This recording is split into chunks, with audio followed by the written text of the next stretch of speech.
Pak Ibu, selamat siang semuanya. Terima kasih sudah tepat waktu untuk bergabung di program dari Aku Bank Kampus dari Denpasar. Kita ketemu lagi di program Aku Bank Mastermind. Dan kali ini kita akan berbicara hal yang menyenangkan. Oke, Bapak Ibu, saya Vina yang akan memandu kegiatan ini sampai nanti sekitar 1,5 jam ke depan dan mudah-mudahan kita semuanya akan mendapatkan satu dua hal yang menarik yang bisa kita aplikasikan dalam pekerjaan kita sehari-hari. Dan topik kita hari ini, Bapak Ibu, cukup menarik, bahkan sangat menarik, terutama untuk kita semuanya, tidak hanya yang bekerja di financial industry ya. Dan kalau kita ketemu dengan orang nih Bapak Ibu, biasanya apa sih yang sering kita tanyakan? Mungkin ada yang mau komen di kolom komentar sebelum saya memanggil fasilitator kita, narasumber kita yang sangat luar biasa hari ini. Kalau ada yang, kalau kita baru ketemu nih, udah lama nih nggak ketemu sama teman, keluarga jauh mungkin, atau siapa, itu biasanya yang kita tanyakan pertama kali apa? Apa kabar? Sehat? Gitu ya biasanya ya. Setuju ya Bapak Ibu ya, biasanya itu yang kita tanyain. Tapi kalau saya ketemu sama Mbak Wina nih, biasanya ditanyain, hey apa kabar? Gimana kondisi keuangan? Sehat? Gitu ya. Atau gimana kondisi tabungan? Cukup? Gitu ya. Oke. Karena kita hari ini akan bicara tentang bagaimana kita menjadi financial advisor yang efektif. Tentu kita sebagai orang yang bekerja di financial industry harus bisa memberikan masukan kepada nasabah kita, kepada klien kita tentang apa yang harus mereka lakukan, tentang dana atau uang yang mereka punya. Begitu kira-kira ya. Oke, sebelum saya berpanjang lebar, saya menyapa dulu narasumber saya yang sudah sangat luar biasa. Saya mah udah berapa puluh tahun kali nggak ketemu gitu ya. Anggap aja 1 tahun itu sama dengan 10 tahun. Jadi kira-kira 50 tahun nggak ketemu ya. Mbak Ligwina Hananto. Selamat sore Mbak Wina. Selamat sore, Mbak Vina. Hai. Hai, Halo apa semuanya. apa kabar keuangan Anda? Baik, Mbak. Kabar keuangan Mbak gimana? Nyebelin kan Nah, kalau tanya gitu. kalau itu saya nggak berani jawab. Senyum, senyum, penuh arti gitu ya. Oke, Bapak Ibu, aku Bank Kampus hari ini bekerja sama dengan QM Financial, itu akan memberikan masukan kepada Bapak Ibu atau akan sharing Mbak Wina tentang how to become effective financial advisor.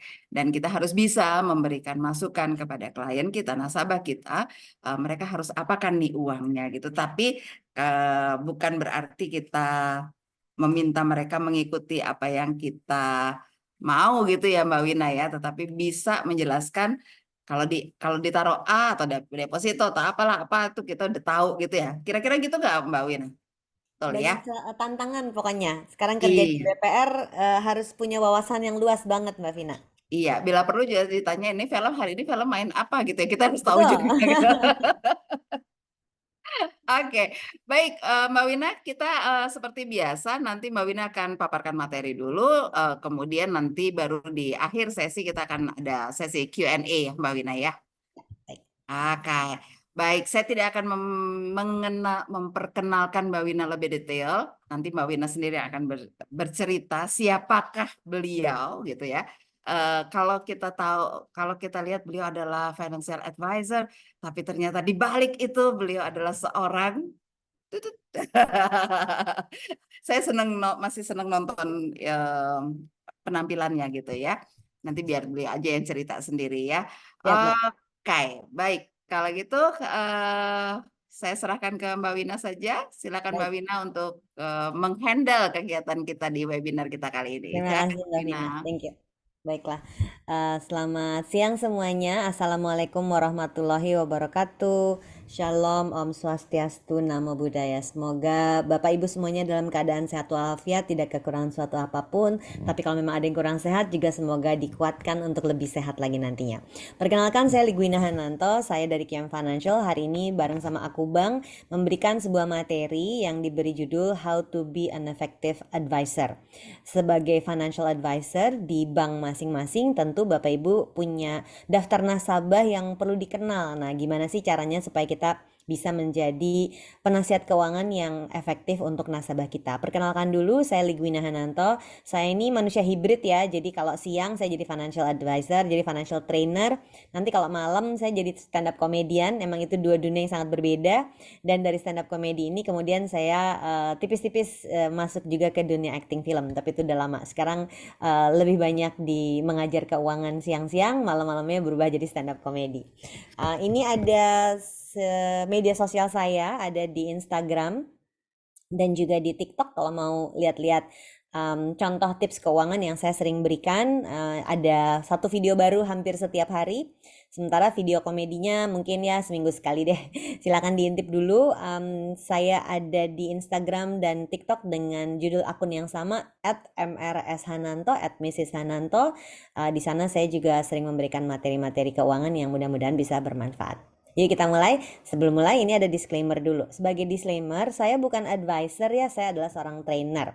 Pernah jadi advisor, pernah jadi financial planner, dan saya pernah kerja di bank Bapak Ibu. Jadi kenapa kemudian cocok nih materi hari ini? Karena saya pernah kerja di bank, walaupun bukan di BPR ya, jadi gak persis sama yang kami lakukan bareng-bareng dengan Bapak Ibu sekalian. Tapi saya pernah kerja di bank dan betul-betul di front office. Saya kerja di bank di front office, ketemu langsung sama nasabah. Waktu itu saya kerja di sebuah bank asing di bagian customer service. Jadi bukan yang di belakang layar, di belakang meja gitu ya. Enggak, saya benar-benar yang di depan ketemu sama nasabah. Jadi ketika kemudian nasabahnya punya masalah, ketika nasabahnya punya cerita, seperti Bapak Ibu juga, saya orang pertama yang akan ada di depan bersama mereka untuk mendiskusikan segala kebutuhan mereka. Sebagai financial trainer, hari ini saya tidak bertindak sebagai financial advisor, Bapak Ibu yang menjadi advisor buat nasabah masing-masing, tapi sebagai trainer saya ingin mengajak teman-teman di sini untuk paham akan pengetahuan mengatur keuangan untuk diri sendiri dan juga nanti untuk nasabahnya masing-masing. Jadi jangan lupa bahwa keuangan kita itu tanggung jawab kita masing-masing. Hari ini saya tidak ada rekomendasi produk, tapi saya bisa menyampaikan kelebihan dan kekurangan produk itu seperti apa, dan juga mengingatkan teman-teman bahwa ada resiko dari setiap keputusan keuangan yang diambil peserta. Nanti di akhir sesi ada sesi tanya jawab. Silahkan kalau ada yang mau bertanya lebih banyak, kumpulkan pertanyaannya dari sekarang. Nanti akan dibantu sama Bu Vina untuk membacakan pertanyaannya. Yang perlu diingat adalah bahwa jangan lupa bahwa yang paling kenal sama nasabahnya adalah Bapak Ibu sendiri. Jadi materi yang saya berikan ini untuk menambah wawasan supaya kita nggak ketinggalan kereta. Saya paham kalau di BPR kita ada keterbatasan produk yang bisa direkomendasikan kepada nasabah, tapi tentu saja wawasan kita nggak boleh berhenti hanya di produk tabungan deposito dan kredit aja. Kita mesti tahu, aware ada produk apa aja di luar sana, sehingga waktu nasabahnya ngobrol sama kita ngerti apa yang dia maksud dan kita paham. Dan kemudian kita bisa bilang di produk yang di bank kita ini bisa berguna untuk urusan keluarga dan usahanya dan pekerjaannya nasabah kita seperti apa. Sudah siap menyimak? Yuk kita mulai. Pertanyaan yang paling hakiki dan ganggu sekali kalau kata Bu Vina ya. Apa kabar keuangan kamu? Males kan kalau punya teman kayak gitu. Itu makanya aku nggak punya banyak teman guys. Karena suka nanya-nanya gini. Apa kabar keuangan kamu? Gajian tanggal berapa? Sekarang itu tanggal 27 ya. Kalau orang bank biasanya gajian tanggal 25. Apakah semuanya udah gajian? Atau di sini ada yang gajiannya tanggal 31 mentok? Atau di sini ada yang gajiannya tanggal 1 mentok. Jadi benar-benar ya belum, gajiannya sekarang lagi tanggal tua. Nah, biasanya hubungan kita sama uang ini tergantung kapan uang kita masuk nih ke dalam rekening kita. Hari ini aku mau sharing bahwa ternyata dunia kita itu bergerak terus. Ada di Kiam Financial yang kami sebut sebagai financial life journey. Financial life journey ini kita bagi menjadi 4 kategori, tentu saja bisa lebih luas lagi, tapi di sini akan ada generational gap yang berbeda-beda. Mungkin di sini ada Bapak Ibu yang usianya antara 20 sampai 29. Ini namanya Gen Z ya. Ini Gen Z nih yang baru pada mulai kerja. Atau mungkin ada juga yang udah umur 30 sampai 39. Ini biasanya adalah the millennials. Antara 40 sampai 49 ini gabungan antara milenial senior. Kalian tahu ya, yang milenial tuh jangan tetap keburu seneng dulu. Milenial ada yang umur 40 42. Milenial senior dan juga Gen X. Dan di atasnya ada Gen X dan boomers yang usianya di atas 50 tahun. Nah, setiap generasi ini akan punya fase hidup yang berbeda-beda sehingga cara ngatur uangnya pun berbeda-beda. Yuk kita lihat kayak apa perbedaannya. Di slide berikut bisa kita lihat. Kalau Bapak Ibu ada yang umur antara 20 sampai 29, maka kemungkinan nggak selalu sama persis ya ini ya. Ini kira-kira aja. Pertama, mungkin dia akan merupakan orang yang baru memulai karirnya, baru mulai kerja, baru meraba-raba kebiasaan aku selama waktu kuliah dulu, selama sekolah dulu, dipraktikannya di keuangan pribadi tuh kayak apa, di kerjaan tuh kayak apa.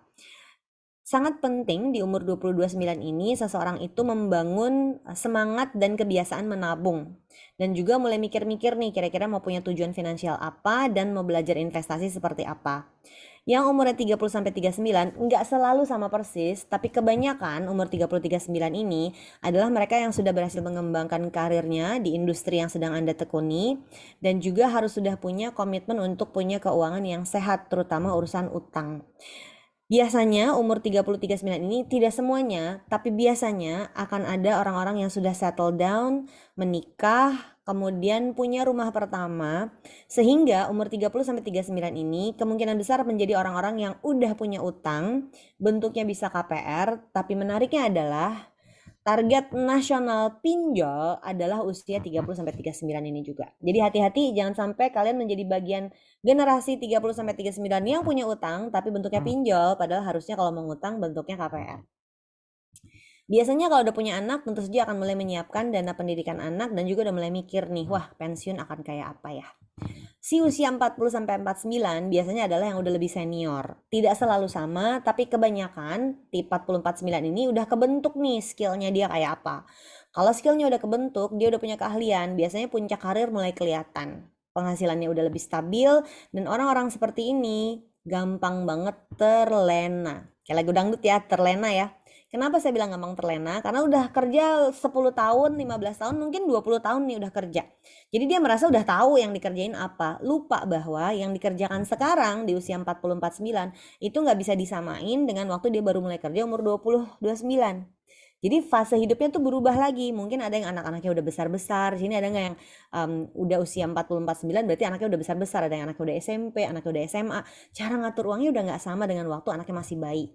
Yang harus diperhatikan berikutnya adalah apakah sudah punya aset yang bisa dibangun karena fase yang terakhir di umur di atas 50 adalah persiapan pensiun. Banyak banget di atas 50 itu terkaget-kaget sendiri, jarak ke periode pensiun makin dekat sementara dia masih menggunakan cara dia ngatur uang seperti waktu umurnya 30 tahun. Boleh tolong diklik satu kali Mbak. Bisa dilihat bahwa benang merah yang sama dari umur 20, 29, 30, 39, 40, 49 atau di atas 50, benang merah yang sama adalah lifestyle dan menabung untuk si umur 20-29. Yang kedua adalah jaga pengeluaran dari bocor halus. Yang ketiga adalah mengejar persiapan masa pensiun dan yang keempat adalah apa kabar nih penghasilan pensiunnya nanti dibandingkan lifestyle pensiun. Keempat yang ada di dalam box merah ini semuanya berhubungan erat dengan cara kita hidup dan gaya kita hidup. Karena ternyata cara hidup itu biasanya nggak mahal-mahal amat, yang bikin boros itu adalah gaya hidup. Emang mau udah biasa hidup enak, nanti udah sepuh, udah tua, hidupnya jadi nggak enak? Enggak dong, kita maunya hidupnya enak terus ya. Maka ayo hati-hati bersiap dari sekarang. Anda kira-kira ada di fase yang mana nih? Fase 1, fase 2, fase 3, atau fase 4? Yuk mari kita lanjut. Berikut ini adalah gambar blueprint of your money. Ini adalah sebuah konsep yang saya kembangkan dari tahun 2008 lah kira-kira. Dan dari konsep ini saya mau mengingatkan teman-teman bahwa ultimate goal dari sebuah financial plan adalah financial freedom. Jadi pada saat kita bisa mengatur keuangan kita lewat gambar seperti blueprint of your money ini, maka akan terbentuk sebuah situasi di mana kita financial freedom. Pernah dengar nggak? Financial freedom itu apa sih? Financial freedom itu pada saat kita punya beberapa aset yang bisa menghasilkan uang buat kita, sehingga kerja nggak kerja, kita makannya tuh dari asetnya, bukan dari pekerjaan sehari-hari. Jadi mungkin aja Anda tetap kerja di sebuah BPR, tapi Anda udah punya sawah yang bisa menghasilkan, bisa dipanen. Atau mungkin ada punya tanah yang bisa disewakan, karena Bali itu kan sebenarnya terutamanya adalah real estate dan properti ya. Jadi kalau Anda memang punya tanah yang disewakan long lease gitu misalnya ke orang asing, dana yang udah diberikan kepada orang asing itu harus dikelola kembali supaya bisa menghasilkan rutin sehingga gaji yang diterima dari penghasilan bekerja sebagai karyawan itu hadir nggak sendirian bersama-sama dengan aset-aset yang lainnya. Kunci yang berikutnya adalah bagaimana kita mengatur pengeluaran kita supaya bisa dikunci. Jangan lebih besar pasak daripada tiang. Jangan lebih besar pengeluaran daripada penghasilan. Karena sampai kapanpun juga, sampai akhir zaman bahkan menurutku, yang namanya penghasilan tetap harus lebih besar dibandingkan pengeluarannya. Oke, jadi pertanyaan berikutnya adalah seperti apa fokus financial journey Anda saat ini? Apakah Anda sekarang fokusnya sedang menyiapkan dana pendidikan anak? Apakah Anda sekarang lagi dalam fokus ingin ada pertumbuhan aset? Ataukah Anda memang, oh enggak, aku lagi berusaha nabung nih dari nol misalnya kayak gitu. Tiap orang akan punya fase financial journey yang berbeda-beda. Yuk kita lihat. Pada saat Anda hadir sebagai seorang bagian dari bank yang berhadapan dengan nasabah dan nasabah ini bervariasi banget, jangan-jangan kita sama nasabah itu ada gap yang sangat luas. Nasabahnya ngapain, kitanya ngapain, nggak nyambung di tengah-tengah. Padahal sebagai karyawan di sebuah bank, Anda harus melayani nasabah tersebut dan harus ngerti kebutuhannya dia apa. Ini kan hadir dari berbagai BPR dan institusi lain ya. Coba perhatikan klien kalian, customer kalian, nasabah kalian itu tipe orang seperti apa. Kita nggak harus sama dengan mereka, tapi kita harus ngerti kebutuhannya dia apa. Dan ini menurut aku bagian yang paling sulit pada saat kita nggak sama orang tersebut, tapi kita ngerti kebutuhannya dia. Nah, kalau udah bisa sampai di level itu, maka dijamin kalian mau jualan apa aja, kalian mau servis apa aja, pasti akan paling top. Kenapa? Karena ternyata intinya adalah bagaimana melayani si pembelinya di dalam bisnis apapun. Nah, sekarang kalau ada di bisnis perbankan, maka ada dua kan, ada funding, ada lending. Nah, si pembeli kita nih siapa nih?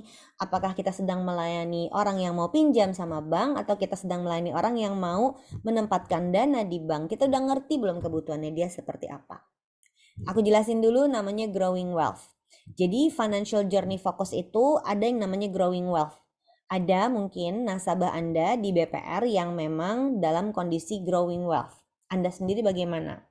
Growing wealth itu kayak apa sih? Growing wealth itu adalah orang-orang yang ingin memastikan keuangannya sehat. Jadi nggak minus tuh. Kalau minus sudah pasti nggak sehat ya.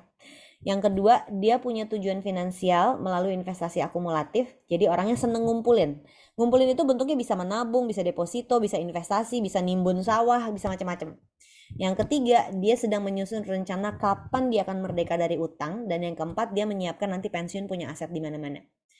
Nggak harus nasabah kita yang duitnya banyak banget loh yang punya cita-cita growing wealth seperti ini. Kita pun sebagai karyawan di BPR bisa punya cita-cita yang sama. Tinggal kita mau kerjain atau enggak nih. Yang kedua adalah nasabah yang namanya preserving wealth. Ini di slide berikut bisa dilihat kalau preserving wealth dia bentuknya lebih ke pertumbuhan aset, keseimbangan portofolio, kemudian dia ingin melindungi. Kalau yang growing itu kan pengen dikumpulin terus dia pengen bertumbuh. Kalau preserving itu pengen dikekepin, pengen disimpan, pengen dijagain, jangan sampai dia berkurang. Dan juga untuk beberapa orang ternyata penting dia ingin bisa melakukan transfer aset yang dia miliki bisa diberikan kepada orang lain atau jadi waris untuk anak-anaknya suatu hari nanti. Nah, yuk kita lihat. Walaupun produk keuangannya sama, ternyata fokus dari financial journey seseorang itu bisa berbeda-beda. Maka tujuannya, pendekatannya, dan bahasanya pun akan berbeda-beda. Saya ulangi ya. Walaupun produk keuangannya sama dan fokusnya berbeda-beda, maka tujuannya, pendekatannya, dan bahasanya bisa berbeda-beda. Jadi tujuan dari webinar kali ini bareng sama aku Bank, kami ingin mengajak Anda sebagai eksekutif di perbankan, kebanyakan dari BPR dan juga institusi lain yang bergabung untuk mengembangkan wawasan. Pada saat di bank kita bisanya cuma ngasih tahu produk itu tabungan, deposito sama kredit. Mari sadari bahwa si nasabah kita ini dunianya nggak cuma BPR, dunianya luas sekali. Sehingga betapa pentingnya Bapak Ibu punya wawasannya dan mengerti paling tidak kalau tidak bisa dipakai untuk nasabahnya beli produknya karena di BPR nggak bisa, tapi untuk diri kita sendiri kita paham. Kenapa? Karena ngobrol antar nasabah sama kita itu akan sangat penting pada saat wawasan kita itu setara. Nggak harus melebihi deh, setara, ngerti apa yang diomongin. Bahasanya tuh sama, linggonya sama.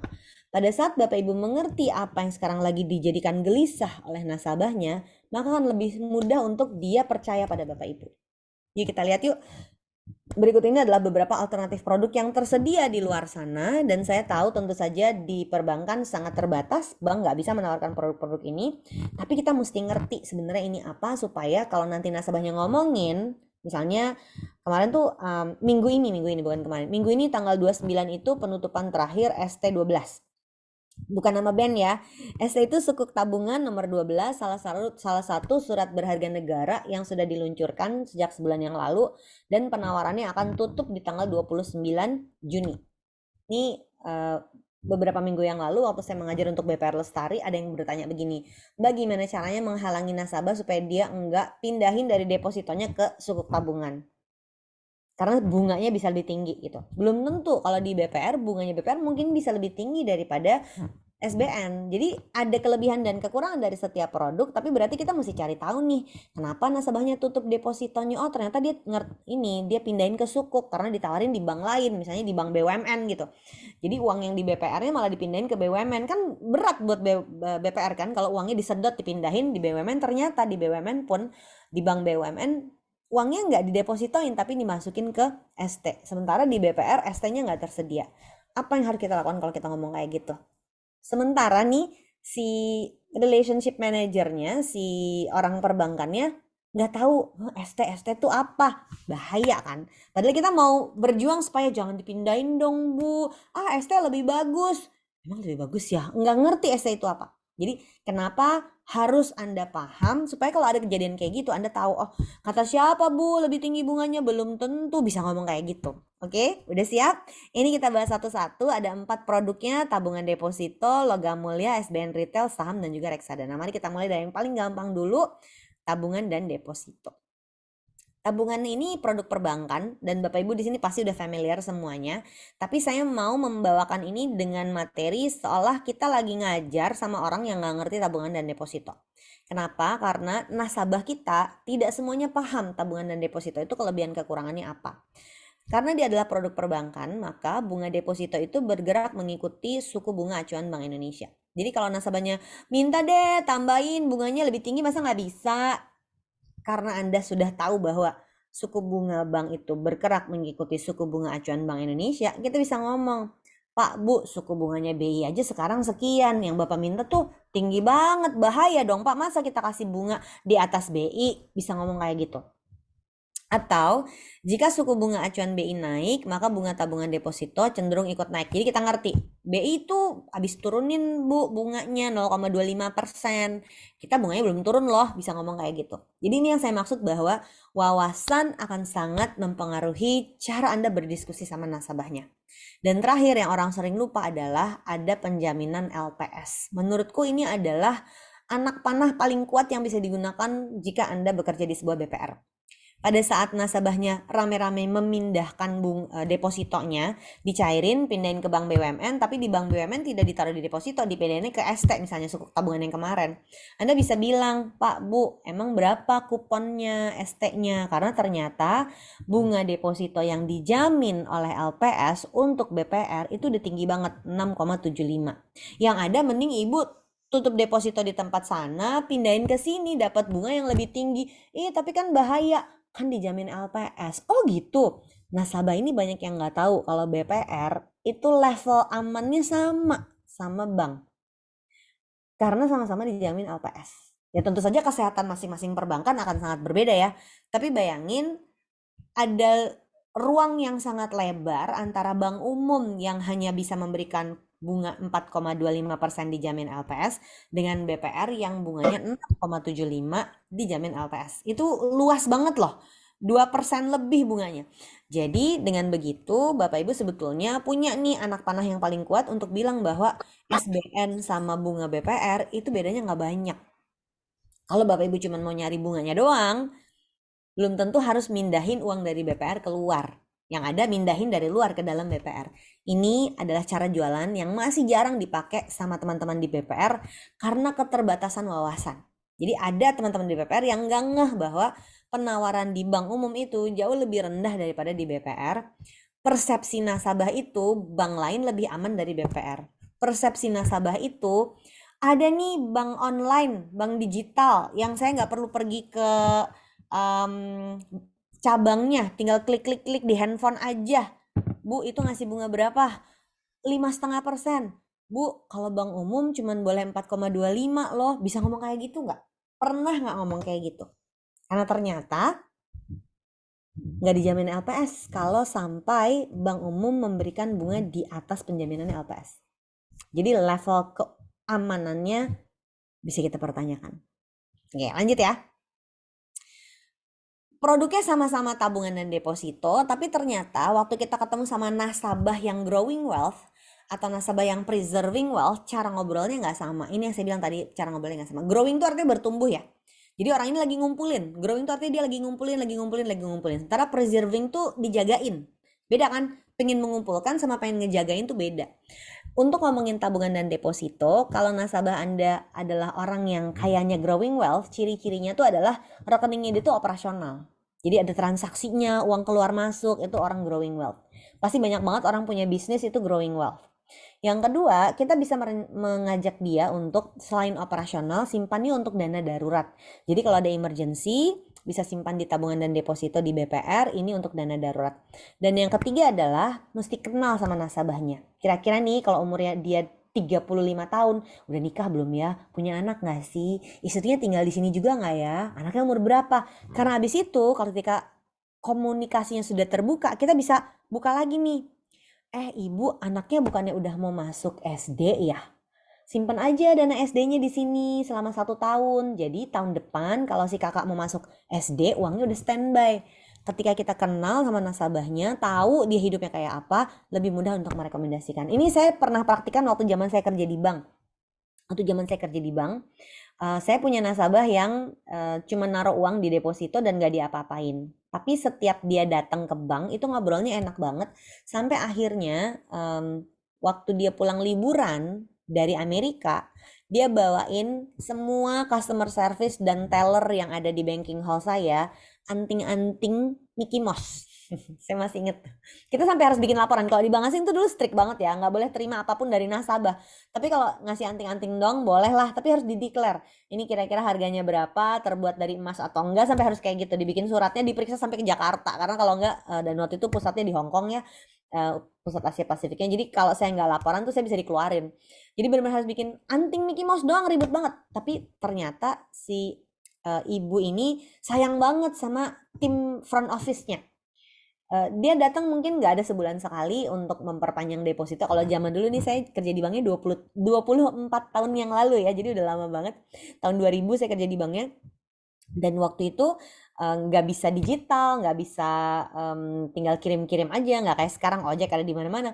Jadi dia benar-benar harus datang sebulan sekali untuk memperpanjang depositonya. Tapi dia seneng ngobrol. Nah dari situ kita jadi tahu, oh ternyata ibu ini anak-anaknya kuliah di Amerika. Jadi kemarin baru pulang dari Amerika, dia bawain oleh-oleh buat kita itu abis nengok anaknya. Anaknya kira-kira berapa lama lagi Bu di Amerika? Oh masih lama sih kayaknya, dia lulusnya mungkin masih 2 tahun lagi. Oh nggak mau disimpan di sini Bu, US dollarnya. Komunikasi itu bisa terjadi pada saat kita paham, oh ternyata si ibu tuh kayak gini, oh ternyata ibu tuh kebutuhannya ini. Simpan aja lagi Bu dolarnya di sini, nambah deh Bu, supaya nanti kalau ibu mau berangkat bisa diambil di cabang di sana, kartu ATM-nya walaupun nggak online directly gitu ya, tapi kartu ATM-nya bisa dipakai di sana. Di masa itu kartu ATM bisa pakai di luar negeri tuh jarang banget. Sehingga untuk customer yang lagi growing wealth itu dia semangat banget. Oh oke, mau aku tambahin deh nanti ya bulan depan gitu jawabannya. Nah berhasil tuh dagangan aku waktu itu. Tapi ada nasabah lain, dia namanya preserving wealth. Nah ini biasanya status nasabah yang udah lebih prioritas. Kayak orang nggak butuh duit gitu. Yang kayak gini nggak bisa kita tawarin, Pak nyimpen lagi dong Pak dolar buat anaknya kuliah. Udah nggak perlu, dia di bank mana aja dia punya simpanan. Dia nasabah prioritas di semua bank. Yang kayak gini begitu diajak ngobrol, ternyata dia pengen menjaga supaya uang yang dia simpan itu tidak berkurang. Tapi dia punya pabrik yang harus dibiayai. Jadi waktu itu akhirnya dagangannya bos saya sih waktu itu didagangin untuk Pak nggak mau ambil pinjaman back to back Pak, kan depositonya cukup besar di sini, depositonya nggak berkurang tapi bisa dijadikan jaminan untuk eh, kredit back to back, namanya back to back loan ya di masa itu. Kalau zaman sekarang disebutnya apa sih? Nah, jadi karena dia memang punya dana yang memang mau parkir aja nggak diapa-apain, kita jadi ngerti, oh ternyata si bapak tuh kebutuhannya ini kan lumayan Pak, dari depositonya dapat bunga, tapi kemudian bisa juga dapat fasilitas kredit bisa dipakai untuk bisnisnya. Oh dia happy. Jadi tabungan dan deposito aja sama-sama produk yang tabungan dan deposito. Kita akan ngobrol yang berbeda pada saat kita ngomong sama nasabah yang kayak si ibu tadi, anaknya masih kuliah, dia butuh growing, dananya itu mesti disimpan dan mesti dipakai dalam waktu 2-3 tahun lagi. Sementara si bapak yang punya pabrik tadi, aku nggak butuh duit, duitku udah banyak gitu. Tapi dia tetap butuh pembiayaan buat kreditnya, maka diskusinya pun jadi nggak sama. Kebayang ya?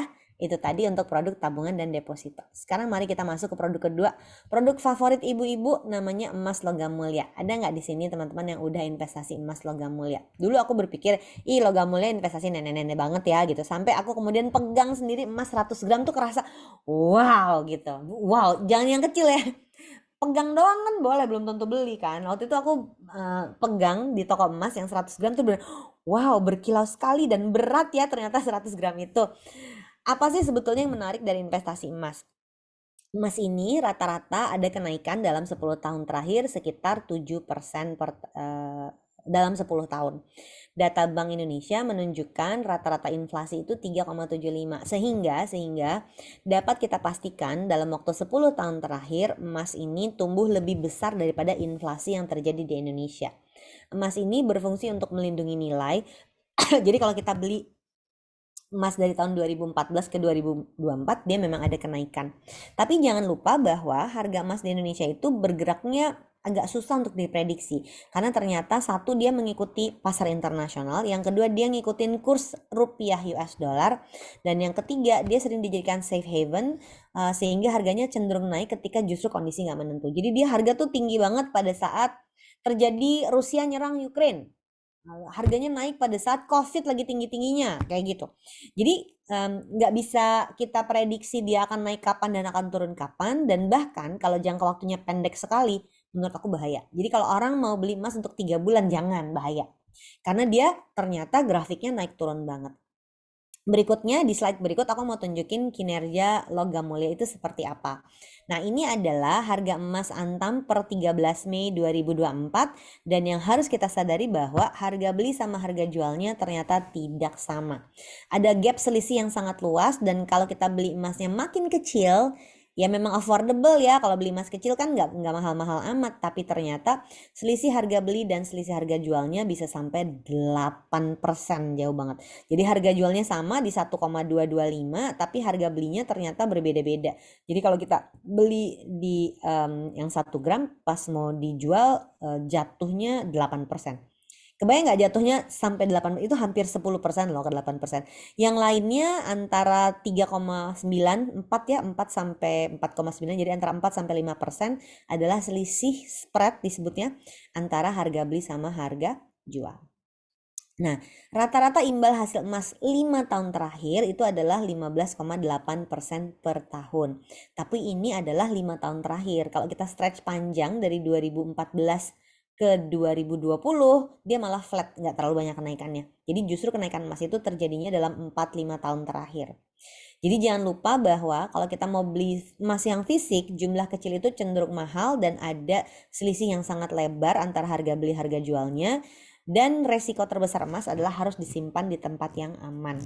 Kenapa kita mesti ngerti soal emas? Karena ini adalah tetap sebuah alternatif produk investasi yang paling mudah dimengerti oleh orang. Karena gampang kan, tinggal pergi, beli atau jual, udah nggak usah mikir-mikir lagi.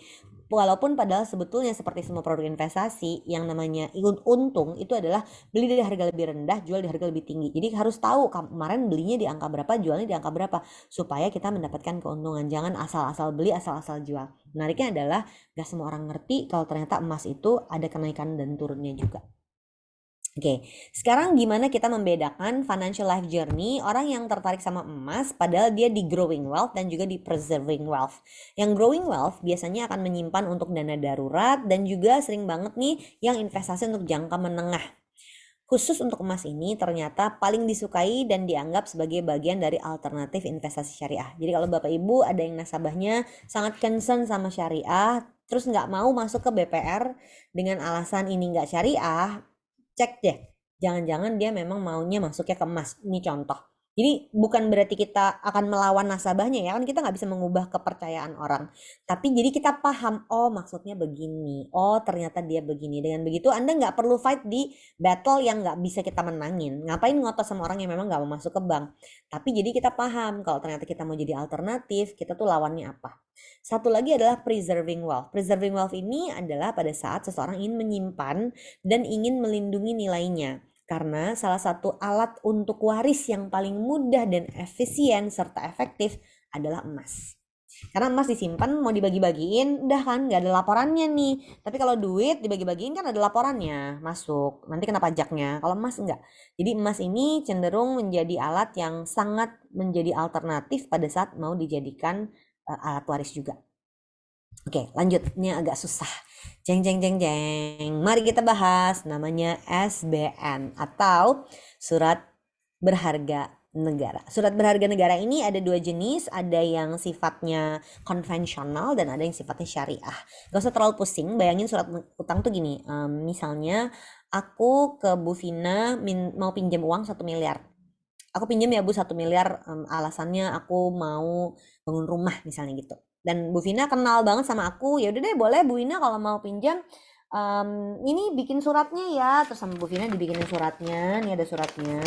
Mari kita catat ya Bu ya, nih kita catat ya, nih kita catat ya Bu Vina pinjam 1 miliar ke Bu Vina. Terus Bu Ina janji setiap bulan akan ada pengembalian berapa. Nanti setelah 3 tahun 1 miliarnya akan dikembalikan. Nah, surat ini, surat perjanjian utang antara aku sama Bu Vina inilah yang disebut surat berharga. Jadi surat utang ini yang disebut dengan surat berharga. Bedanya adalah, tadi kan antara Wina sama Vina gitu ya. Nah sekarang ini antara kita sebagai warga negara dengan negara kita, Republik Indonesia. Jadi negara yang pinjam uang sama kita, negara butuh bangun jembatan gitu, negara butuh bangun apa gitu ya, bangun pelabuhan, negara butuh bangun IKN gitu misalnya ya. Maka negara bikin surat berharga, zaman dulu tuh bentuknya kayak piagam, terus nanti paling ujung kirinya tuh bisa dirobekin. Nah dirobek gitu, dirobek kecil-kecil gitu, tahu nggak ya robekan-robekan kecil-kecil gitu, kayak kupon bazar. Nah kayak kupon bazar itu kemudian yang disebut sebagai kupon surat berharga. Jadi kalau deposito ada bunganya, kalau surat berharga ada kuponnya. Jadi jangan bingung sama istilahnya. Yang dimaksud kupon dari surat berharga itu mirip sama bunganya deposito. Bedanya deposito adalah produk perbankan. Kalau SBN ini yang menerbitkan adalah negara kita, Kementerian Keuangan yang menerbitkan, Republik Indonesia yang menerbitkan. Jadi yang menjamin adalah negara. Siapa lagi yang di atasnya negara tuh nggak ada lagi. Jadi kalau deposito yang jamin adalah lembaga penjamin simpanan, kalau SBN yang jamin adalah negara. Jadi selama negaranya masih berdiri, selama negaranya masih nyetak duit, si surat berharga ini nggak bakal gagal bayar. Nah, jadi kalau kita mau menjadi warga negara, ingin mulai mencoba investasi di surat berharga negara, kita bisa coba namanya SBN Retail. Kalau zaman dulu SBN ini bentuknya yang perjanjian pinjaman untuk 30 tahun, lama banget ya. Kemudian minimumnya 5 miliar gitu. Nah kalau sekarang namanya SBN Retail bisa mulai dari 5 juta, 10 juta, nggak harus punya uang ratus-ratus juta untuk mulai investasi di SBN. Kalau Anda ingin melihat jadwal penerbitan SBN itu ada di djppr.kemenq.go.id, silahkan dilihat. Dan selain dijamin negara, ini ada undang-undangnya tentang si SBN ini. Ada pajak tentu saja, pajak atas kupon SBN Retail itu 10%, jadi dia lebih rendah daripada pajak bunga tabungan dan deposito yang adalah 20%. Tapi tentu saja khusus untuk Anda yang bekerja di BPR jangan ciut karena ternyata deposito itu bunganya cukup kompetitif ketika dibandingkan dengan SBN. Jadi kalau bank umum agak ciut pada saat SBN diterbitkan, harusnya kalau BPR enggak. Kalau nasabahnya dan juga para petugasnya di BPR paham sebetulnya apa yang terjadi sama SBN. Lanjut ya. Ini adalah jenis-jenis SBN retail, bisa dilihat jenis SBN retail itu nih ya, sebelah kiri namanya saving bond sama sukuk tabungan, sebelah kanan namanya obligasi retail dan sukuk retail. Ini dua yang berbeda ya, mari kita bahas satu-satu. Jadi yang atas itu semua yang konvensional, yang bawah itu yang syariah. Perbedaannya buat yang nggak paham ada di akadnya. Akad itu kayak kontrak kerjanya. Istilah yang dipakai itu kalau sesuai syariah ada konsep-konsepnya. Kita nggak akan jelasin lebih detail di sini, tapi berbeda konsep karena akad sama niatnya nggak sama. Tapi secara struktur cukup mirip. Jadi bisa kita langsung kategorikan seperti ini. Jadi yang pertama, kalau di kolom yang pertama ada saving bond retail. Jadi kalau kalian baca gitu ya, misalnya di koran, di surat kabar, di berita online, ada namanya SBR. SBR itu apa ya? Kemarin dibahas sama Bu Wina. SBR adalah saving bond retail. Jangka waktunya 2 atau 4 tahun dan dia kupon atau imbal hasilnya mengambang dengan batas bawah alias floating with floor. Jadi enggak tetap setiap bulan. Jadi belum tentu yang kita terima sebagai kupon itu akan sama setiap bulan. Yang kedua, dia ada masa pembelian, hanya bisa dibeli di masa penawaran. Nanti kita lihat apa itu masa penawaran, dan tidak bisa diperdagangkan di pasar sekunder. Jadi bedanya gini, kalau aku di masa penawaran beli, 2 bulan kemudian aku mau jual nggak bisa. Itu kalau dia SBR sama ST. Pencairannya sesuai jatuh tempo atau ada namanya tarik di awal atau early redemption, maksimum 50% di akhir tahun pertama. Jadi kalau aku beli sekarang, aku nggak serta-merta bisa jual kapan aja. Aku harus nunggu di akhir tahun pertama, berarti di Mei atau Juni 2025 aku bisa tarik tapi maksimal cuma 50%. Itu yang dimaksud dengan SBR sama ST. Saving bond retail sama sukuk tabungan. Anda nggak usah bingung sukuk itu apa, itu istilah syariah aja. Sebelahnya untuk jenis yang namanya obligasi retail dan sukuk retail. Jadi ada namanya ORI sama SR. Nah, ORI sama SR itu umurnya antara 3 sampai 6 tahun atau 3 sampai 5 tahun. Yang menarik, dia kupon imbal hasilnya itu fix tetap. Jadi kalau SBR sama ST bisa berubah tiap 2-3 bulan. Tapi kalau ORI sama SR dia fix atau tetap. Masa pembeliannya kalau ORI sama SR ini dibeli di masa penawaran, tapi 3 bulan lagi aku mau jual bisa. Jadi kalau 3 bulan lagi aku mau beli lagi nih ori yang udah terbit 3 bulan lalu, bisa asalkan ada yang mau jual. Jadi itu bisa dilakukan. Terakhir ada pencairannya, dia bisa sesuai jatuh tempo di 3 tahun atau 6 tahun tadi, atau pas mau dijual dan ada yang mau beli. Tapi berarti harus cari orang yang mau beli dulu, dan biasanya kalau ini kita belinya lewat aplikasi atau lewat bank, dia yang cariin siapa yang mau beli orinya kita. Contohnya kayak gitu. Sehingga jangan lupa bahwa khusus untuk ori sama sukuk retail ini ada kemungkinan capital gain atau resiko loss karena dia diperjualbelikan sebelum jatuh tempo. Jadi ini contohnya ya, ori itu 3 tahun.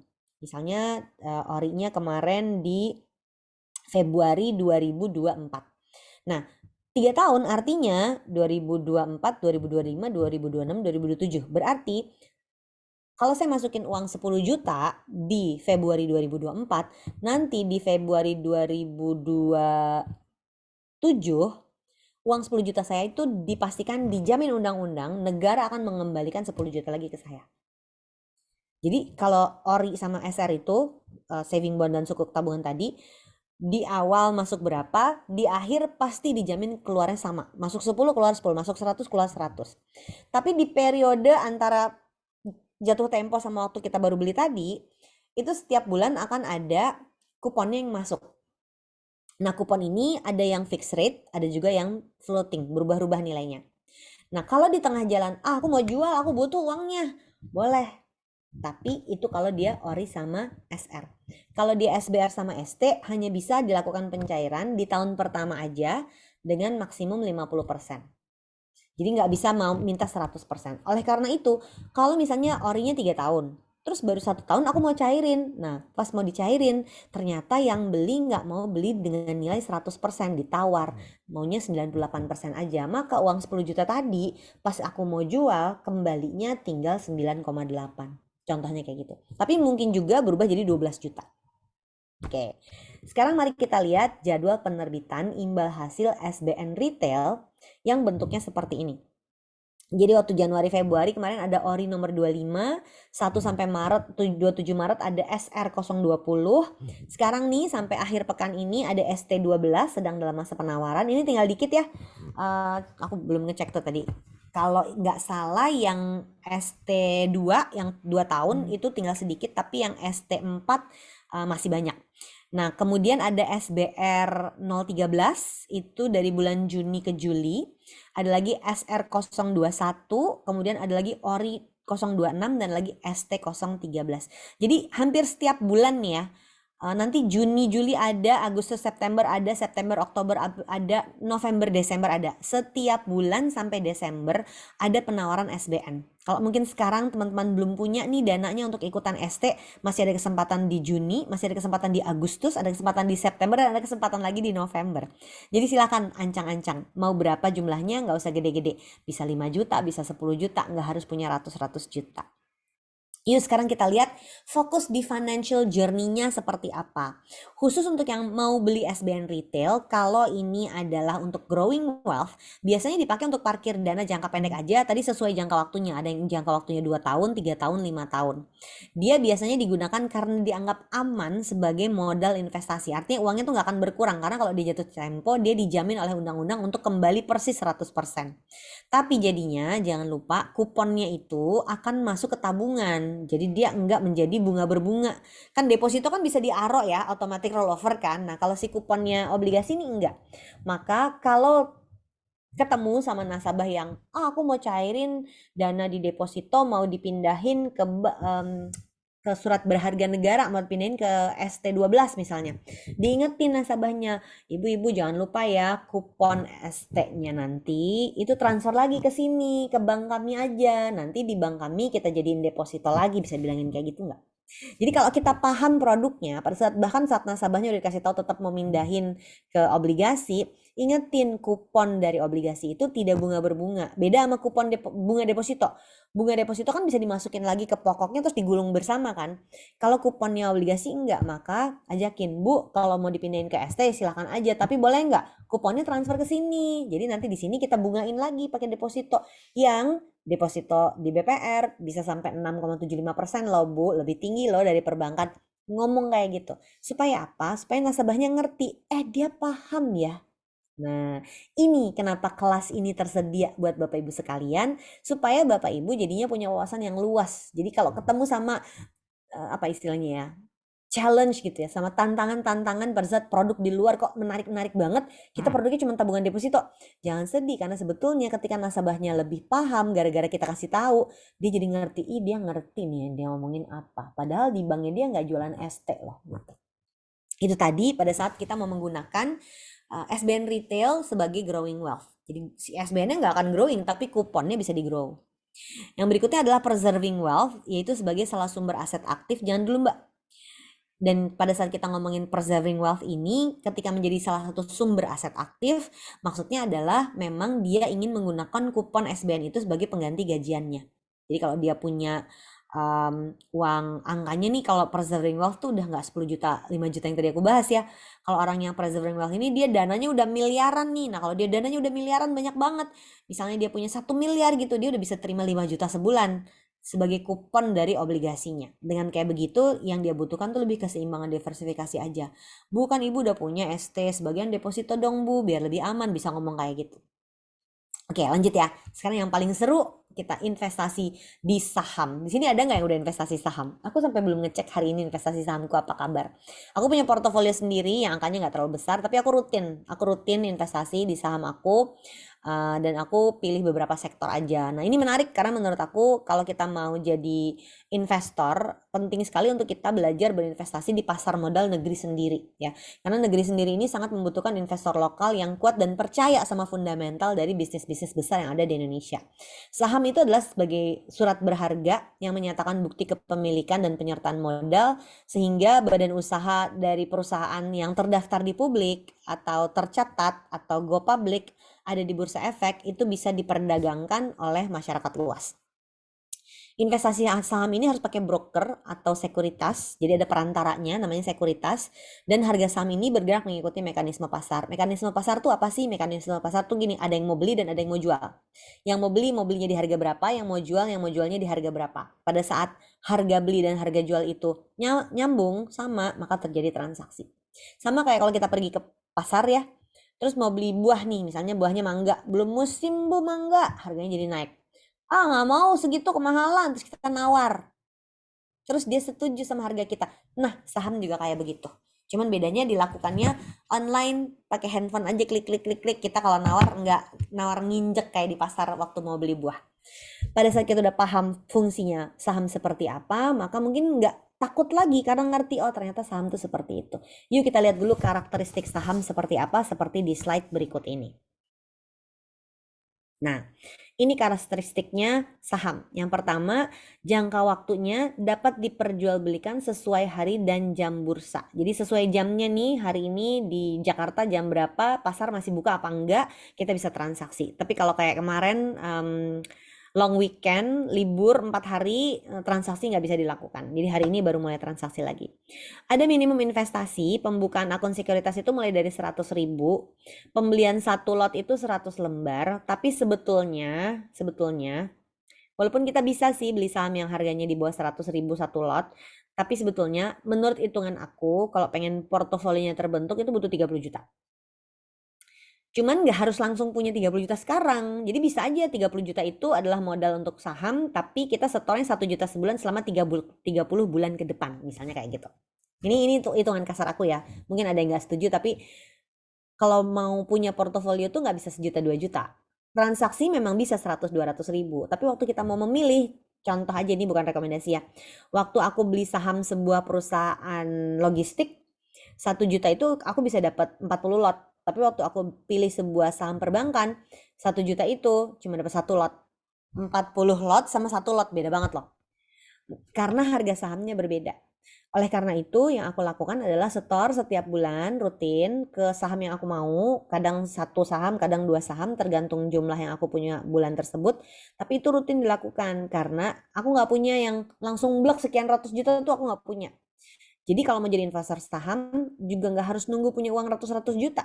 Bikin aja target. Aku mau punya target 100 juta di saham, tapi caranya adalah aku setor 1 juta dulu satu bulan selama 100 bulan ke depan. Dengan cara itu portofolio kita berkembang. Nah, mari perhatikan bahwa yang namanya saham itu ada dua potensi kenaikan. Yang pertama adalah potensi kenaikan harga dari sahamnya. Yang kedua adalah potensi dividen atau pembagian keuntungan. Kalau kita sekarang investasinya pakai aplikasi, zaman dulu tuh aku zaman tahun 2000 tuh investasi tuh pakai telepon. 2003. 2003 aku investasi pakai telepon halo halo gitu. Itu 20 tahun yang lalu. Kalau sekarang investasi itu tinggal pakai aplikasi aja dan di aplikasi itu bahkan kita bisa pilih mana saham yang dividennya paling banyak, itu bisa kelihatan. Mana saham yang pertumbuhannya paling tinggi, itu bisa kelihatan. Nah, mari kita perhatikan bahwa namanya transaksi ini berarti kan ada harga jual dan harga beli ya. Nah, setiap kali kita melakukan transaksi itu ada biayanya. Biayanya antara 0,15 sampai 0,3% dan dibebankan setiap transaksi jual dan belinya. Makanya suka ada sekuritas yang nakal yang udah apa jual aja, beli aja, jual aja, beli aja. Dia pengen banyak transaksi supaya apa? Supaya fee-nya banyak buat dia gitu sebenarnya. Jadi hati-hati, kalau memang perlu beli ya silakan beli, kalau perlu jual ya silakan jual, tapi jangan cuma ikut-ikutan aja karena ternyata ada orang yang untung pada saat Anda melakukan jual beli, yaitu orang yang terima fee transaksinya. Nah, jangan lupa di setiap transaksi itu juga ada pajak penjualan dan pajak dividen. Pajak penjualannya 0,1% dan pajak atas dividennya 10%. Juga ada biaya materai 10.000 untuk transaksi di atas 10 juta per sekuritas per hari. Resikonya apa aja? Ada fluktuasi relatif tinggi dan ada risiko penurunan harga. Jadi kalau tadinya punya uang 1 juta dimasukin beli saham, tahu-tahu nilainya turun. Jadi akhirnya uang 1 juta itu tinggal 800.000 gitu misalnya. Dalam 5 hari mungkin kejadian. Lalu ada namanya suspend sama delisting. Itu tadi karakteristik saham. Mari sekarang kita lihat pergerakan indeks harga saham gabungan. Emiten yang sekarang ada 921. 20 tahun lalu waktu aku baru mulai investasi itu cuma ada 600. Sekarang ada 921. Dari 921 itu ada 620 saham syariah dan juga ada 11 sektor yang bisa kita pantau. Nah, mari kita lihat jangka waktu berapa tahun nih hasil return di bursa efek itu seperti apa. Dalam 5 tahun terakhir returnnya 2,9%, 10 tahun terakhir itu 3%, 15 tahun terakhir itu 9%, 20 tahun terakhir itu 11%, dan 25 tahun terakhir sebesar 10%. Anda bisa lihat ini ada grafiknya. Di gambarnya ada grafiknya dan terus meningkat grafiknya ya. Dari tahun 95, 96, 97 tuh Kalau ada yang seumuran aku mungkin ada yang ingat krisis tahun 96-97, kelihatan nggak? Tahun 95 itu ada turun, tapi sesudah itu dari tahun 2000 dia naik terus. Di tahun 2008 dia ada turun lagi, dia naik terus, terus naik turun, naik turun, naik turun, naik turun, kelihatannya. 2015 dia ada turun, 2020 dia ada turun lagi, tapi naik terus. Jadi kalau mau ditanya, apakah investasi saham itu menguntungkan? Kalau lihat ini menguntungkan, tapi jangkanya harus panjang. Jangkanya harus panjang. Dan kalau dia minus, minusnya dalam ya. Kita bisa lihat minus yang di tahun 997 itu bahkan nggak kelihatan di sini. Karena waktu itu pasar sahamnya masih kecil. Tapi yang kelihatan tuh 2008, 2015 sama 2020. Jadi apakah akan ada lagi? Kalau lihatnya sih kayaknya akan ada lagi dip ya, akan ada turun lagi. Tapi pertanyaan gini, pada saat pasarnya turun, Anda siap nggak untuk beli? Karena kalau pasar turun berarti itu lagi diskon. Jadi bersiap-siap. Aku belum nyiapin sih. Aku belum nyiapin. Aku sekarang masih yang setor sebulan sekali itu. Tapi kalau tahu-tahu besok lusa ada pasar yang nilainya turun, aku nggak punya tuh dananya untuk oke beli lebih banyak gitu. Padahal teorinya adalah pada saat diskon kita beli yang banyak. Kan kalau harga turun artinya diskon. Oke, lanjut ya. Itu tadi pergerakan IHSG. Sekarang mari kita lihat fokus financial journey-nya seperti apa. Fokus financial journey-nya, kalau ini adalah growing wealth, maka ini bentuknya adalah investasi untuk jangka panjang. Dan biasanya ini adalah investor dengan investasi yang jam terbangnya tinggi. Sementara kalau preserving wealth, dia maunya jadi sumber aset aktif. Ini orang-orang yang pengennya untuk dividennya, untuk disimpan aja gitu ya. Atau dia memang butuh keseimbangan aja karena dia udah punya duitnya kebanyakan. Oh enak sekali ya kalau punya problem kebanyakan duit gitu. Enggak. Belum tentu orang yang kebanyakan duit itu hidupnya enak. Jangan-jangan dia nggak bisa tidur ya. Yang hidupnya enak itu lebih bisa tidur dengan tenang karena tahu semua penghasilannya halal gitu. Ini dia fokus financial journey. Unsang pun ternyata bisa untuk growing dan juga bisa untuk preserving. Terakhir, kombinasi dari saham dan obligasi untuk investor pemula, termasuk Anda yang belum pernah investasi, mari kita mencoba namanya investasi reksadana. Reksadana ini menurut Undang-Undang Pasar Modal adalah wadah yang digunakan untuk menghimpun dana dari masyarakat untuk diinvestasikan dalam portofolio efek atau saham dan obligasi oleh manajer investasi. Jadi ada manajer investasi yang akan bertugas untuk memilihkan saham dan obligasi mana yang akan dipakai untuk berinvestasi. Kita belajar investasi reksadana dulu pakai analogi buah-buahan ya. Tadi aku sudah sempat bahas. Jadi bayanginnya saham sama obligasi itu kayak buah-buahan, sementara reksadana itu kayak rujak. Kalau aku uangnya nggak banyak, terus aku pergi ke pasar mau bikin rujak nih di rumah, tapi cuma buat aku sendirian. Terus gimana cara bilangnya? Pak, saya mau beli pepaya yang belum mateng 1/8 ya. Terus mangga tolong setengah aja, jambu satu, kedondong 1/3. Kira-kira diusir nggak sama yang jualan di pasar?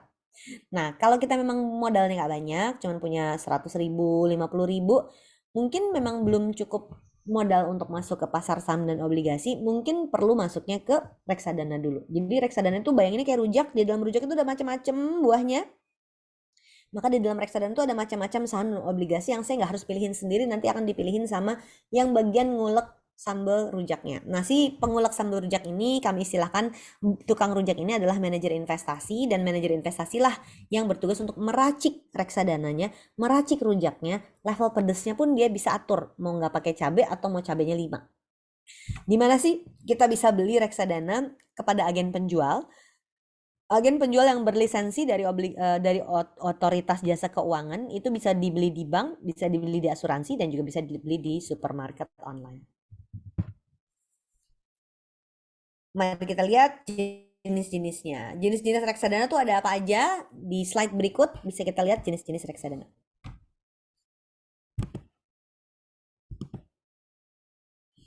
Mbak Dea, bisa ke slide berikutnya. Oke, ini dia.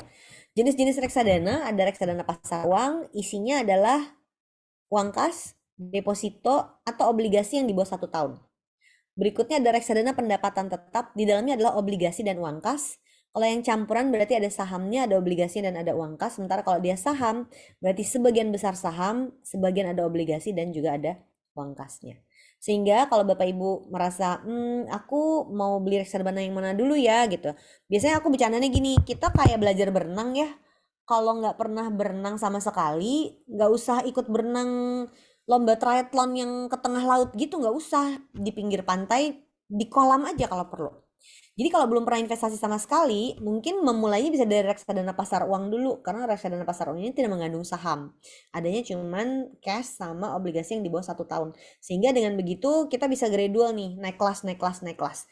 Tadinya cuma di kolam cetek dulu, lama-lama ke kolam yang lebih dalam, lama-lama bisa belajar berenang, bisa meluncur, dan udah bisa bernafas dengan lancar sambil menggerakkan tangan.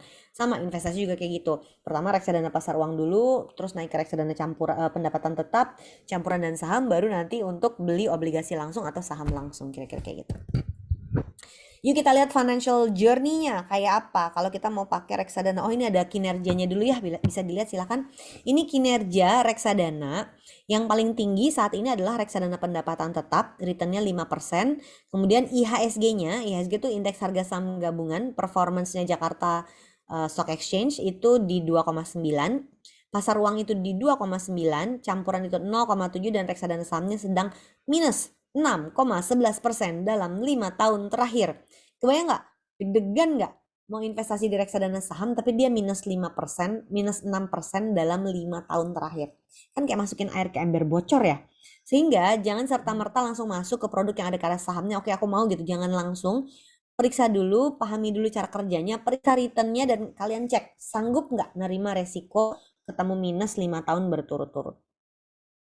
Kalau di sini yang sekarang masih positif adalah reksadana pendapatan tetap. Oke, yuk kita lihat sekarang financial journey fokusnya kayak apa kalau reksadana. Aku pakai reksadana terutama tuh waktu umur 20-30 ya. Waktu umur 20-30 baru mulai kerja, penghasilan juga terbatas, kemampuan menabung juga terbatas, dan ada cicilan rumah. Jadi aku investasinya ya rutin sedikit demi sedikit, lama-lama jadi bukit aku masukin ke reksadana. Itu untuk growing wealth. Nah sekarang dengan usia udah di atas 45, anak-anak udah besar, kami udah enggak banyak naruh lagi di reksadana. Kalaupun ada, yang tadi aku bilang, aku punya obligasi, kemudian kupon obligasinya aku masukin reksadana. Dengan begitu terjadi compound interest atau bunga berbunganya. Jadi perhatiin kalau memang untuk growing wealth kita mau investasi jangka yang lebih pendek atau lebih panjang itu untuk mencapai tujuan finansial. Jadi kita lagi ngumpulin sedikit demi sedikit, lama-lama jadi bukit. Itu yang dimaksud dengan investasi di reksadana. Tapi kalau mau preserving wealth kayak aku nih lebih ke jagain nilainya ada di obligasi atau di deposito, tapi bunganya atau kuponnya itu aku masukin ke dalam reksadana karena aku pengen return yang lebih besar di reksadana. Dan ini bisa untuk keseimbangan portofolio. Misalnya aku udah punya saham, udah punya obligasi, jadi reksadana itu untuk numbuhinnya aja di sisi sebelah kirinya gitu. Contohnya kayak gitu. Sisi sebelah kiri, mohon maaf. Istilahnya aneh ya. Jadi fokusnya untuk growing sama preserving reksadana ini beda banget, karena kalau buat aku yang penting ternyata aku bisa tidur nyenyak. Oke, yuk kita lihat sekarang. Apa yang terjadi ketika kamu menjadi orang yang fokus financial journey-nya adalah growing wealth? Maka orang yang lagi fokusnya growing wealth, dia akan punya sumber dana dari gaji bulanan, dari THR, dari bonus, dan juga dari insentif. Tapi untuk orang yang sedang growing wealth ini, kita perlu melihat nasabah ini butuh dananya disimpannya di mana. Karena kerjanya di BPR, ini kan kebanyakan institusinya BPR ya, maka kita harus meletakkan fokus utama kita di tabungan dan deposito, bukan di investasi. Karena kalau investasi dia uangnya ditaruh keluar dari BPR, itu bukan urusan kita lagi. Tapi ketika dia menempatkan dananya di BPR, maka fokus kita harus di tabungan dan deposito. Gimana caranya mau ngajakin orang naruh di tabungan deposito? Aduh, ada loh nasabah yang udah merasa tabungan deposito tuh apa deh gitu. Aku nih orang yang udah investasi selama 24 tahun ya. Tahu nggak? Tetap punya tabungan dan deposito. Tapi ada fungsinya sebagai dana darurat. Jadi malah relationship manager aku di bank tuh seneng karena aku nggak akan ngeluarin duitnya. Ibu ini ada obligasi tinggi banget, ibu mau nggak? Enggak deh, saya yang di situ memang buat dana darurat kok. Jadi uangku nggak diapa-apain, dibiarin aja di situ. Yang kedua adalah dia ingin mengamankan dana untuk tujuan jangka pendeknya di bawah 5 tahun, dan biasanya dia butuh informasi tentang deposito sebagai salah satu sumber aset aktif ini untuk growing wealth. Masukin bu depositonya, nanti bunganya bisa ditumbuhkan di aro gitu ya, bisa di automatic rollover atau bisa dicairin keluar. Ibu terserah maunya yang mana, tergantung. Kalau jumlahnya gede banget biasanya orang keluarin bunganya, tapi kalau jumlahnya yang nggak gede banget biasanya bunganya sama dia diputerin lagi. Nah ini diskusi yang harus terjadi di antara nasabah sama relationship manager dari bank. Oke, itu tadi growing wealth. Mari kita lihat satu lagi, sekarang ada di preserving wealth. Nah, yang kayak gini nasabah prioritas biasanya. Tergantung nih positioningnya BPR tempat Anda bekerja seperti apa. Ada BPR yang memang bisa terima nasabah prioritas, ada BPR yang enggak. Nggak usah terlalu pusing, tapi mari perhatikan. Misalnya ini ada Pak Ajik yang tuan tanah dan juragan beras gitu misalnya di dekat kantor cabang. Ini tipe orang yang dia udah nggak butuh growing wealth, tapi dia ingin preserving wealth, dia ingin menata supaya keuangannya nggak berkurang. Maka orang ini kemungkinan selain gaji, dia punya bisnis, punya properti, punya surat berharga, dan punya kekayaan intelektual. Maka orang seperti ini akan butuh informasi dengan deposito sebagai salah satu sumber aset aktif, butuh informasi skema jaminan LPS untuk BPR dan bank umum seperti apa. Binalah hubungan baik dengan Pak Ajik seperti ini supaya dananya nggak dipindahin ke bank lain. Karena biar gimana juga persaingannya biasanya antara BPR sama bank lain. Jadi kita mesti nunjukin kelebihannya di bank kita seperti apa. Ya, lanjut ya. Nih, ini yang menurut aku penting banget. Nasabah kita punya financial life journey.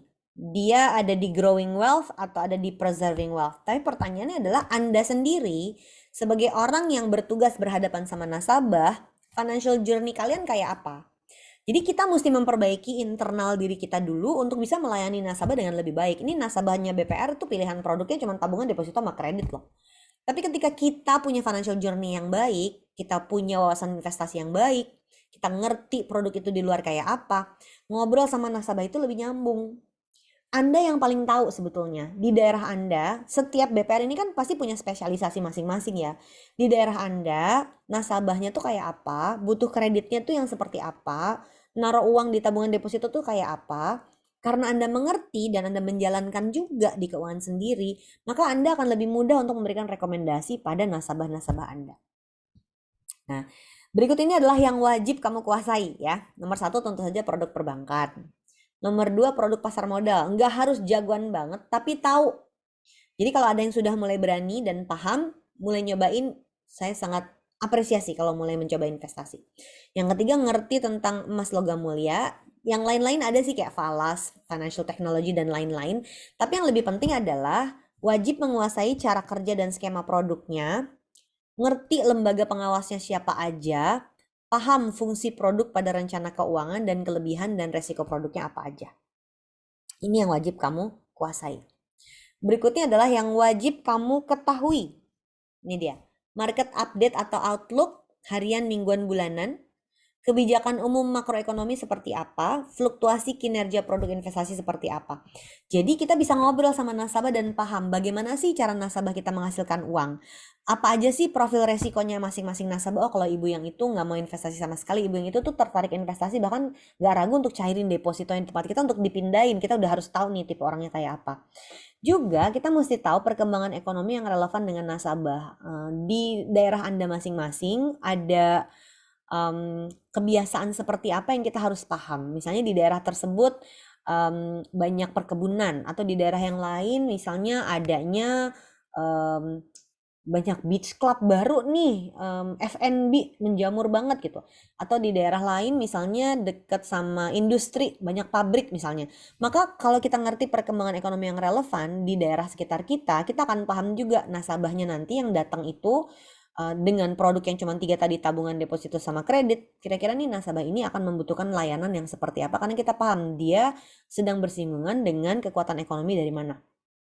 Terakhir, mari kita pahami informasi mengenai kinerja aset keuangan nasabah. Jadi kita tahu nih, Bu, depositonya Ibu udah mau cair nih, perpanjang yuk Bu, bisa tambahin lagi dong Bu, bisa ngomong kayak gitu. Aku dulu benar-benar memantau setiap hari ada deposito yang harus cair nggak hari ini, dan di masa itu aku nelfonin nasabah satu-satu, tau nggak? Aku teleponin satu-satu, halo Ibu, apa kabar? Ini dengan Wina dari bank anu gitu ya.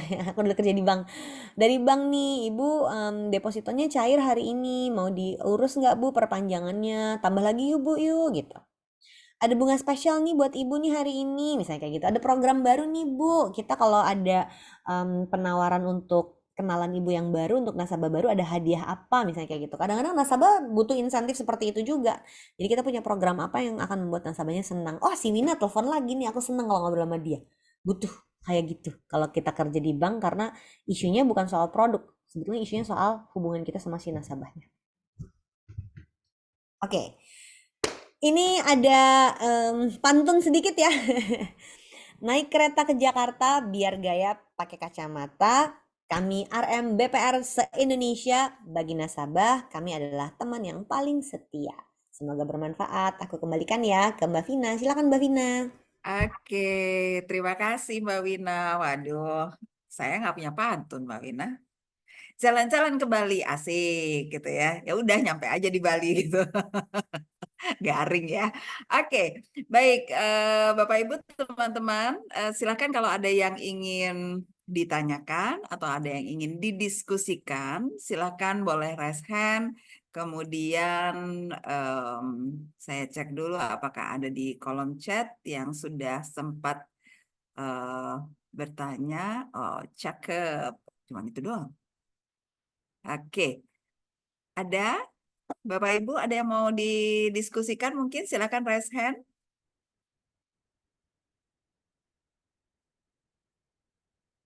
Atau sedang berpikir nih, benar ya, lagi baik-baik saja kah saya, gitu, terutama di kondisi eh, keuangannya, gitu ya.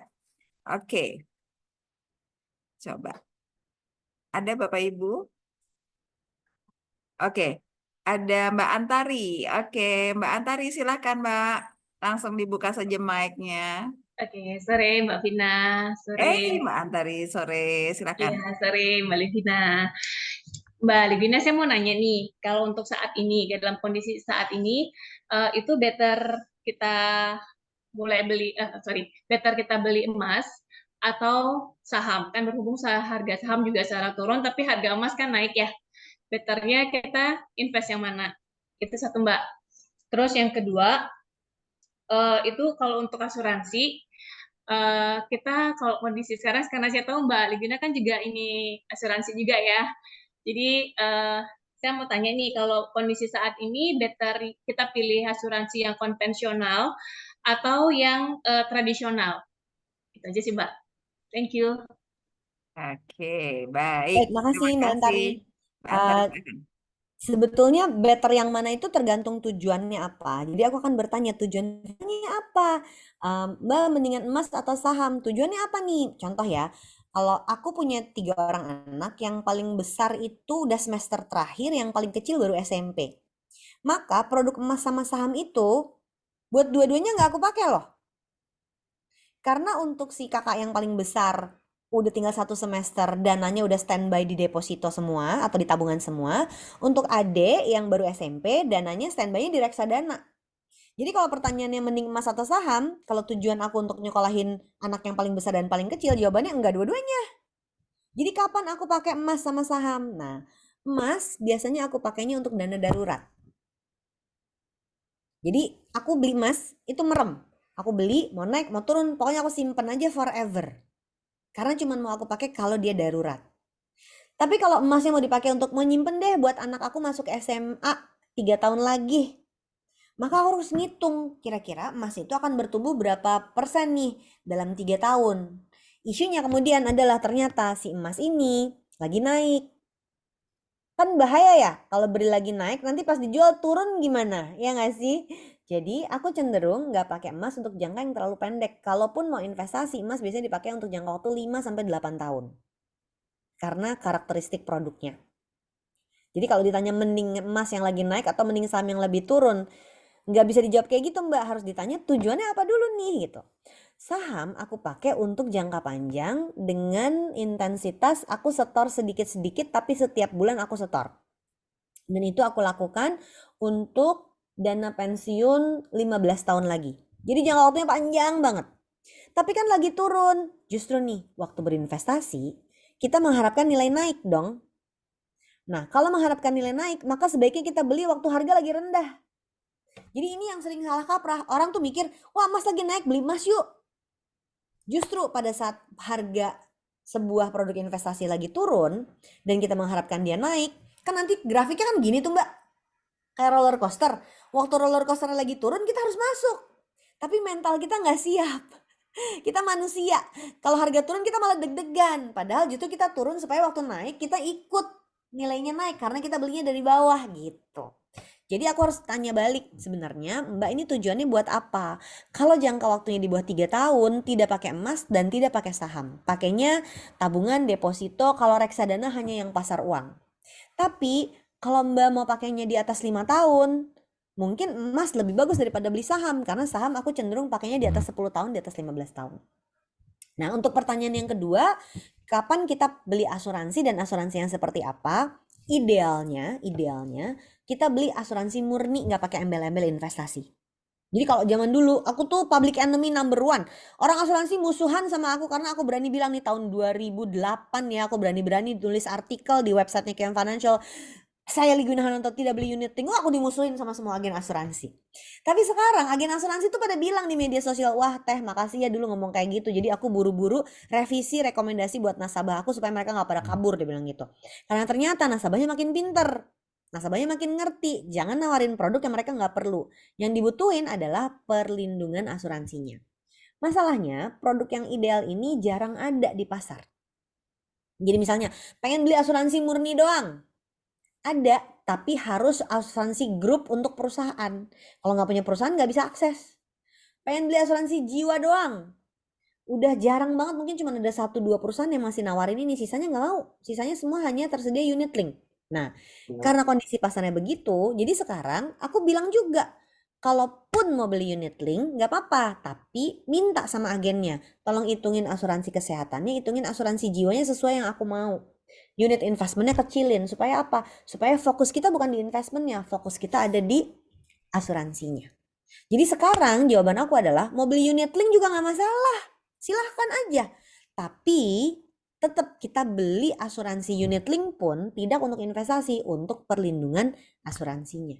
Jadi setiap kali kita mau beli asuransi, betul-betul untuk menikmati proteksinya, bukan untuk investasi. Semoga menjawab. Oke, thank you Mbak. Bisa Oke, nggak? baik. Cukup terjawab ya Mbak Antari ya. Cukup-cukup Oke, Mbak. oke, thank you Mbak Wina. Yang jelas itu adalah tujuannya untuk apa? Itu mungkin yang paling pertama kali ditanyakan ya. Bagus atau tidak, cocok atau tidak, salah satu apa investasi itu ya tergantung tujuannya mau apa begitu ya. Oke, baik. Silakan Bapak Ibu kalau memang masih ada yang ingin ditanyakan, silakan raise hand. Dan sepertinya di kolom chat juga belum ada, jadi mungkin bisa raise hand ya, teman-teman, Bapak Ibu. Menarik kalau kita bicara tentang investasi gitu. Tadi Mbak Wina sih udah detail banget tuh jelasin segala sesuatunya. Tinggal sekarang kita konekkan pengetahuan yang didapat kemudian dengan kebutuhan dari nasabah atau klien kita. Gitu kira-kira ya. Oke. em, ada lagi teman-teman? Kalau tidak ada, mungkin Mbak Wina bisa berikan closing statement nih buat teman-teman di perbankan nih. Ya, Apa nih? closing statement dari aku adalah, mari kita manfaatkan pengetahuan ini untuk diri sendiri dulu. Jadi merefleksi ke diri sendiri dulu, dari materi yang barusan mana yang bisa aku praktekin ya. Kenapa? Karena kalau diri sendirinya udah benar, mau praktik ke nasabah akan lebih mudah. Mau relate ke nasabah akan lebih mudah. Yang gawat itu adalah kita udah mau relate ke nasabah tapi kitanya sendiri nggak pernah kerjain. Tahu Hmm. kan ya, walk the talk. Apa yang kita mau kerjakan di dunia nyata itu harus selaras dengan apa yang ada dalam hidup kita. Jadi kata hati sama perbuatan itu sama. Jadi mari praktikkan keuangan ini supaya bisa bermanfaat buat diri sendiri dan juga buat nasabahnya. Semoga sukses semuanya. Terima kasih. Oke, yang paling penting adalah kita lakukan dulu supaya kita bisa ceritanya itu supaya lebih mantep gitu ya kalau kita udah lakukan ya. Oke, sesi terakhir silahkan untuk Bapak Ibu bersiap untuk membuka kamera. Ini adalah sesi yang paling Foto-foto. menyenangkan. Sesi foto, mari kita lihat ada berapa slide hari ini. Masih bertahan di 129 orang. Bayar nggak ininya nanti? Terima kasih banyak. Kenapa? Apa namanya modulnya? Maaf, kenapa Bapak?